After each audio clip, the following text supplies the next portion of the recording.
Assalamualaikum warahmatullahi wabarakatuh. Ustadz, saya mau bertanya. Assalamualaikum Pak Ustadz, saya mau nanya nih. Assalamualaikum Pak Ustadz, saya mau bertanya. Sketsa tanya jawab seputar ilmu Islam.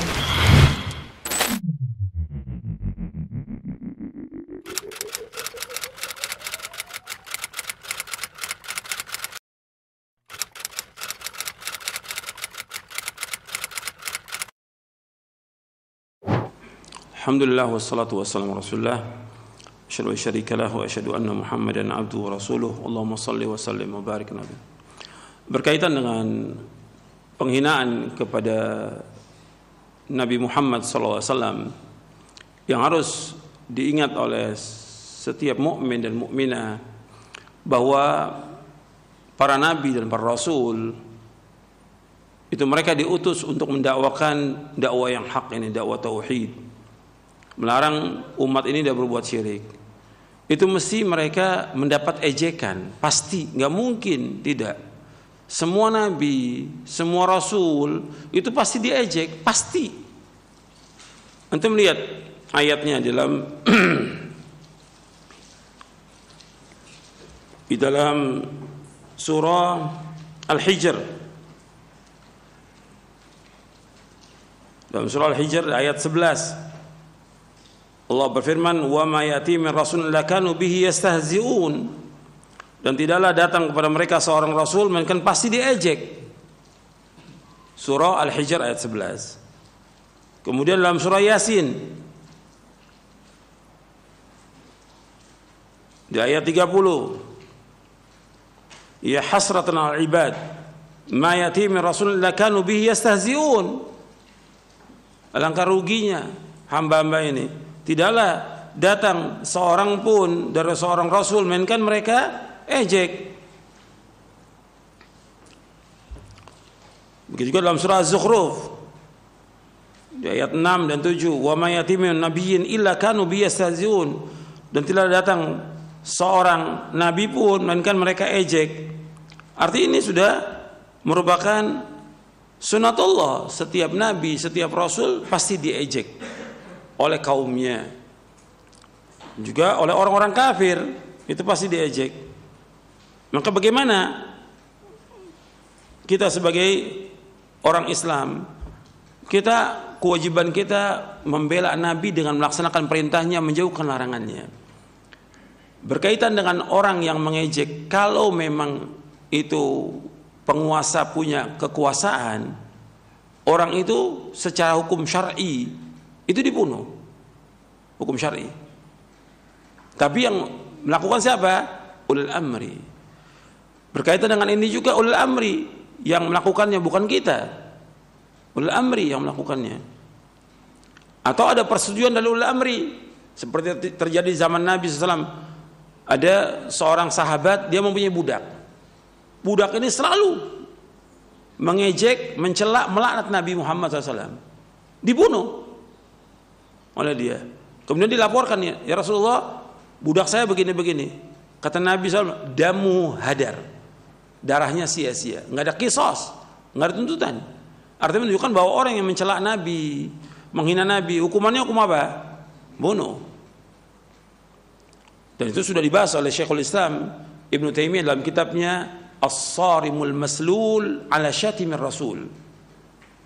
As-Sarimul Maslul, pedang yang terhunus bagi orang yang mencela Rasulullah sallallahu alaihi wasallam. Ini orang yang paling mulia di muka bumi. Dari seluruh makhluk yang ada, yang paling mulia Rasulullah SAW. Paling mulia.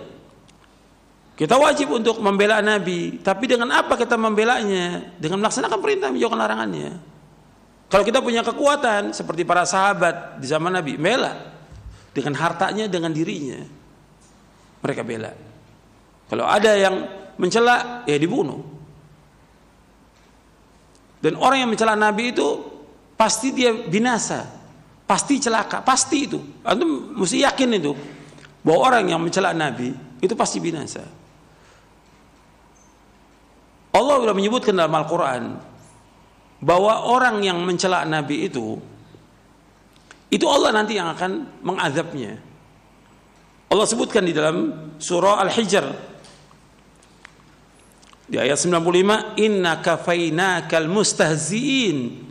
Inna kafainakal mustahziin. Kami yang mencukupi kamu terhadap siapa? Orang-orang yang mengejek, mencela, memperolok-olok Nabi Muhammad SAW. Siapa yang tanggung di sini? Allah. Inna, kami, kata Allah. Artinya Allah nanti akan menyiksa mereka. Jadi urusan di sini Allah. Kita nggak punya kekuatan, nggak punya kemampuan, nanti Allah. Apalagi yang mencela umpamanya kepala negara atau orang yang kuat, Allah nanti akan menghinakan mereka. Dan nanti di dunia ini mereka ini akan dihinakan oleh Allah. Dan kalau dia mati, itu tanah nggak mau terima itu. Orang yang mencela Rasulullah SAW, seperti terjadi di zaman Nabi SAW. Hadisnya sahih riwayat Bukhari dan Muslim dari sahabat Anas bin Malik. Ada orang Nasrani masuk Islam, udah baca surah Al-Baqarah, sudah baca surah Al-Imran, kemudian jadi penulis Nabi Muhammad SAW. Kemudian kembali kepada kaumnya orang Nasrani, fa'ada Nasrani, jadi murtad lagi Nasrani. Kemudian dia memperolok Nabi, artinya dia ngomong lah bahwa Nabi begini-begini, dia mencela Nabi. Kemudian mati orang ini, dikuburkanlah sama orang Nasrani, mati. Begitu dikubur, besoknya udah keluar lagi mayatnya. Tanah nggak terima. Kata mereka, oh ini yang bongkar ini Nabi dan para sahabatnya. Ditanam lagi, lebih dalam lagi. Besoknya keluar lagi mayat ini. Kata mereka, ini Nabi SAW dan para sahabatnya ini yang melakukan ini. Digali lagi lebih dalam lagi. Terus besoknya lagi keluar lagi. Sampai mereka mengatakan ini bukan pekerjaan manusia. Ditinggal udah. Udah tinggal begitu aja. Ini bukan pekerjaan manusia. Ini Allah punya kehendak. Maksudnya inna kafainakal mustahziin. Ini ada sahih riwayat Bukhari dan Muslim. Jadi tentang orang yang mencela Nabi Muhammad, menghina Nabi Muhammad, Allah akan tanggung untuk mengadabnya. Untuk kita, yang penting bagi kita ini bagaimana kita mengikuti Nabi Muhammad SAW, membela Nabi dengan mengikuti sunnahnya. Kita semua cinta Nabi. Sekarang bentuk kecintaan kita bagaimana? Allah sebutkan dalam surah Ali Imran ayat 31, qul in kuntum tuhibbunallaha fattabi'uni yuhibbukumullah yaghfir lakum dzunubakum wallahu ghafurur rahim. Katakanlah seandainya kalian cinta kepada Allah, ikuti aku. Niscaya Allah akan cinta kepada kamu. Allah akan mengampuni dosa kamu dan Allah Maha Pengampun dan Penyayang. Artinya ittiba kepada Nabi. Sekarang kita introspeksi pada diri kita. Kalau kita sebagai umat Nabi Muhammad sudah belum kita mengikuti perintah-perintah beliau, menjauhkan larangannya? Kalau sudah ada hadis Nabi, kita ikut apa enggak ini? Apa tunggu dulu nanti kita enggak ikut? Kalau kita sebagai umat Nabi Muhammad datang dalil, kita ikut. Ada larangan, kita tinggalkan. Nabi sudah melarang perbuatan beda, kita tinggalkan, jangan berbuat beda. Kalau betul kita cinta kepada Nabi, jangan mengadakan perbuatan beda. Jangan melakukan perbuatan syirik, jangan mengadakan perbuatan beda. Kenapa? Allah dan Rasulnya melarang. Kalau kita cinta Nabi, jauhkan perbuatan syirik. Kalau kita cinta Nabi, jauhkan perbuatan beda. Itu bentuknya cinta kepada Nabi SAW. Dan ini tinggal dilihat di buku yang pertama Syarah Akidah, ada kan pembahasan tentang beriman kepada Nabi Muhammad SAW. Itu ada penjelasannya di situ. Jadi kita mengikuti Nabi SAW dengan melaksanakan perintahnya, menjauhkan larangannya. Kemudian mentaati perintahnya, menjauhkan larangannya, membenarkan semua yang beliau sampaikan. Kita beribadah, wajib beribadah menurut apa yang beliau syariatkan. Kita memperbanyak salawat kepada Rasulullah SAW. Kemudian kita nggak boleh berbuat bid'ah, nggak boleh kita gulu berlebihan kepada Nabi Muhammad SAW. Itu bentuk cinta dan pembelaan kita kepada Rasulullah SAW. Itu yang penting. Adapun berkaitan dengan masalah memboikot barang-barang itu bukan urusan kita. Itu urusannya siapa? Ulil amri.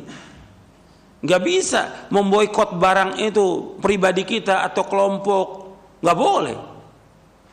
Pada asalnya jual beli hukumnya apa? Halal. Nabi sendiri jual beli nggak dengan Yahudi? Jual beli. Padahal Yahudi sangat benci kepada Nabi Muhammad SAW. Sampai di akhir-akhir hayat Nabi, mereka buat makanan, perempuan Yahudi ini diracun makanannya. Diundang Nabi untuk makan. Nabi makan dijaga sama Allah. Tapi sahabat banyak yang mati. Bencinya. Tapi tetap Nabi nggak mengatakan boikot Yahudi. Nggak ada itu. Tetap Nabi muamalah. Sampai di akhir hayatnya, hadis riwayat Bukhari. Hadis sahih riwayat Bukhari. Nabi baju besi tergadai sama siapa? Yahudi. Menunjukkan muamalah tetap berjalan dengan orang kafir. Ketika mengatakan boikot, yang mengumumkan siapa di sini? Ulil amri, bukan pribadi. Dan juga melihat kepada maslahat dan mafsadah. Maslahat atau tidak? Mafsadah atau tidak? Gitu.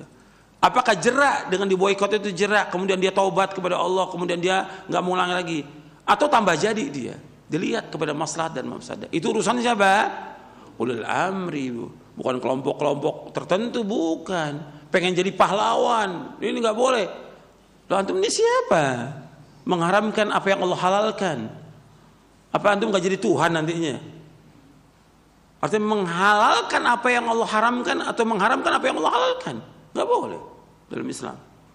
Jadi harus perhatikan urusan kita ini, kita harus jelas. Kita ini sebagai umat Nabi Muhammad SAW. Nanti ada urusannya ulama, nanti ada urusannya ulil amri. Itu harus ada, ditujukan pada tempatnya. Jangan sekarang kita sebagai rakyat jadi ulil amri, atau kita orang bodoh jadi ulama. Nggak boleh, dudukan pada tempatnya. Saya pikir cukup. Sampai sini kajian kita, mudah-mudahan bermanfaat dan dapat kita amalkan. Kurang lebihnya saya mohon maaf. Wassalamualaikum Muhammadin sallallahu alaihi wasallam. Subhanakallahumma bihamdik asyhadu an la ilaha illa anta astaghfiruka wa atubu ilaik. Assalamualaikum warahmatullahi wabarakatuh. Sketsa Tanya Jawab seputar ilmu Islam.